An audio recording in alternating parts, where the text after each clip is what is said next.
తీసేమని కొట్టడం చేయడం ఎంత తప్పు. ఇక్కడే ఉన్నారు పోలీసులు అందరూ కూడా ఒక్క మాట మాట్లాడలేదట. ఎవరు ఏరి కొట్టించుకున్న వాళ్ళు లేరమ్మా.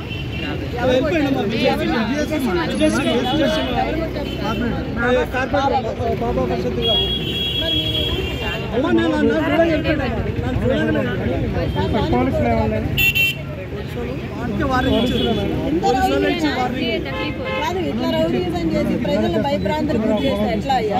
సాములు ఎవరి పనులు చేసుకెళ్ళాలి. ఎందుకు అంత భయం? ఎందుకు ఓడిపోతాను భయం పట్టుకొని వాళ్ళు భయం అయిపోయింది. ఏది వెళ్ళిపోయారు, ఇక్కడ పోలీసులు అందరూ వెళ్ళిపోయారు. మరి నన్ను తీసి మరి ఉండాలి కదా, వాళ్ళు ఇప్పుడు కూడా మాట్లాడాలి కదా. మరి నేను వచ్చినప్పుడు ఏం జరిగిందో వాళ్ళు కూడా చెప్పాలి కదా మీకు. మరి నన్ను చూసి ఎందుకు వెళ్ళిపోయారు? పారిపోయారు. బాబా ఉన్నప్పుడు సపోర్ట్ చేసి బాబాకి ఇప్పుడు నేను రాగానే అడుగుతానని వెళ్ళిపోవడం భావ్యమా? ఇది జెన్యూన్గా చేయాలి. ఎవరైనా తప్పు చేయకూడదు, ఒక పార్టీకి పని చేయకూడదు కదా.